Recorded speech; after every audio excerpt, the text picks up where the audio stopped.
Ladies and gentlemen, this is the Anecdotal Economist. Today I want to take a little trip down memory road. You see, sometimes when prices go up like they have in the last few months, we get a little caught up, we get a little excited, and we forget why we bought gold and silver in the first place. We also forget how to focus a camera.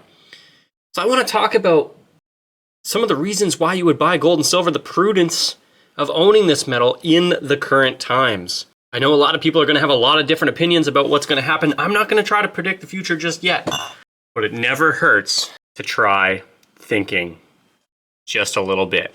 Now, this is the part of the video where I would normally have an intro, but I'm still not doing that. So I'm just going to put a new book in here. I think I'm going to try to keep a book in the background at all times. If you're not reading, you should.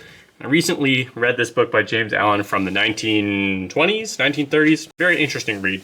And it came to me that there's an old proverb out there. It's from Proverbs chapter 22, verse 3, and it says, "A prudent man foreseeth the evil and hideth himself, but the simple pass on and are punished." I guess the reason I bring that up is you don't want to be simple-minded. You see, the stock market is at all-time highs. Let's take a look at this really quickly. This one chart, just showing you the S&P here, and look at this. All-time highs. So why do you buy gold and silver? Is it to get rich? We talked about this multiple times on this channel and many others, and the answer is no. It's just prudent. It's like having a couple of days supply of water in case there's a power outage. If the stock market crashes or there's a currency problem or, God forbid, war, gold has been shown to be a fantastic alternative. And I've said this before many times on the channel. Do you know why most people suggest having 5% of this yellow metal?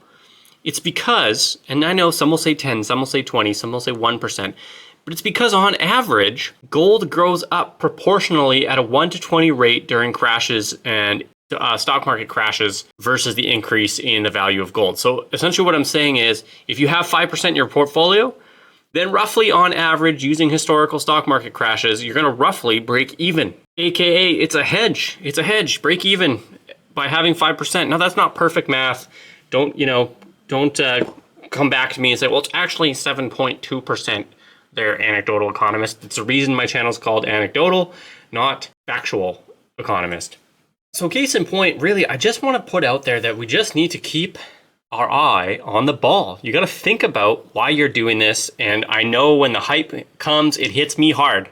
I know everybody on my channel is infallible and none of you ever get excited and make a bad purchase, but me, I am corruptible. This body is corruptible, and I make poor decisions from time to time. I try to be disciplined. I have rules in place, but once in a while I make a mistake. And that's really all I'm going to say for this one. It's a short video just to say, guys, you don't want to be punished when the bad times come. If there's huge stock market losses or whatever else it is. So there are going to be people out there that are going to sell all their gold because we're at all-time highs. Some already have. I talked to my bullion shop owner, and there are people who come in and crash the markets, or rather not crash the markets, but sell their gold or their silver. Now it might be because some of them need the money. Well, that's a great thing. If you have silver that you can sell to get you through hard times, why not do it? So guys, I hope you enjoyed that conversation. I just want to throw a couple of just words of wisdom because sometimes I need the reminder, even if you don't. And with that, we're gonna get into a coin review. Now I scooped this up here and it's,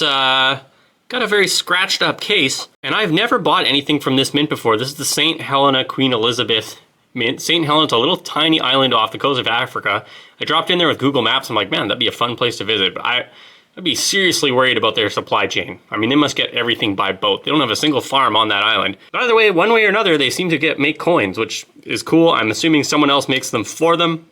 I do not know, but I will say this is one of the nicest queens I've ever seen. Let's get out of the capsule and really take a look. So as I mentioned, the capsule is really bunged up, but that's why I got a good price on it. I actually paid essentially spot for this, and I think these go for a premium. Let me know in the comments, are these like a high premium coin? It looks really, really, really nice, I gotta say. I'm really excited about it. Look at the detail in that background.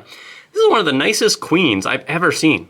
Like, she is in her prime there, man. Look at that, the crown on there. Very, very nice queen. Everything about this, I really enjoy. Now, this is a 2022, if you can't see that. And I guess it's worth, is that £5? €5? Can't read it on the camera, let me know. But very, very cool. I very rarely show the queen side first, but I have to tell you, I really like the look of that. I mean, that is a nice looking coin. Let's take a look at the other side. Now I have very few 5-ounce coins in my collection. Let's just take a look at the reeded edge. Nothing too special there, but this is a 5-ounce coin. It's quite thick, quite chunky. Very beautiful, I must say. Truth conquers all. I mean, you can't go wrong with that statement. Looks like we've got an angel and a cherub in there, which is kind of cool. Some kind of crest. I assume that crest is something to do with St. Helena. It's like a HIC or something. I'm not sure what that's about. Maybe that must be like the Trinity, right? With 3 crosses. Very interesting. No, I really like the sort of Christian mythology type background. I don't know what she's holding in her hand there, but truth conquers all. I mean, I love that. And this sort of pattern in the background. Like that's not, I don't know if that's laser etched or how they did that, but it's so cool to see that just out of silver. That sort of proof background finish. I mean, this is a really cool coin. I had seen these before and I never wanted to pay the premium for them. I assume they're expensive. Let me know in the comments. Like I said, I have no idea what these things are really worth, but man, this thing is beautiful. I was a little worried that it would be wrecked underneath the case, but that's what these cases are for. I mean, at the end of the day, if you can get a good deal because a case is chipped up, that's a win. Now, the one thing I'll say about these 5-ounce coins is it's not what I would do. I would prefer a 1, 2, or a 10. In fact, even 2 ounces is not ideal for me. I think 10 or 1 ounce is the way to go. 5 ounces, I mean, this feels great. It's chunky, but it doesn't have the same bam as, you know, say that 10-ounce bar in the back. And so just my thoughts on a 5-ounce. I don't own a lot of 5-ounce stuff. It's just not a denomination that I think is a good buy.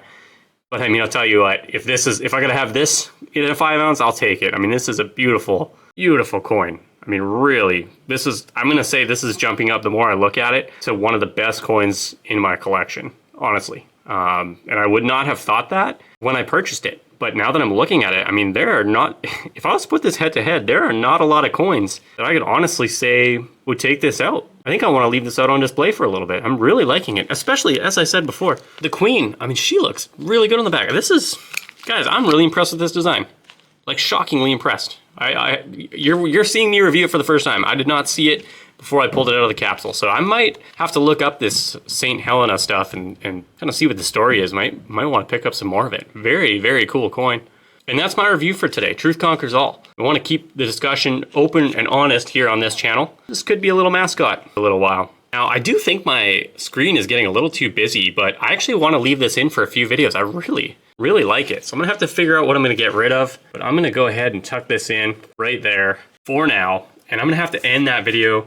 Another short one, but I hope you guys are still enjoying it. I maybe didn't say a ton during this one, but I felt like sometimes when we go through these big changes, we just get excited and you gotta stay focused. Remember why you're doing it in the first place. So that's gonna be my 2 ounces for today. This has been The Anecdotal Economist.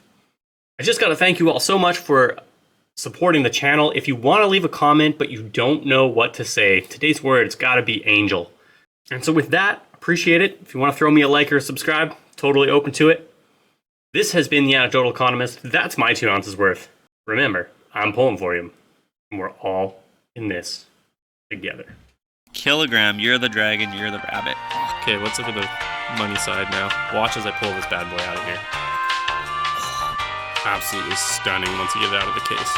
Feeling the weight of this in my hand. Oh, that's such a good feeling. I never had enough gold.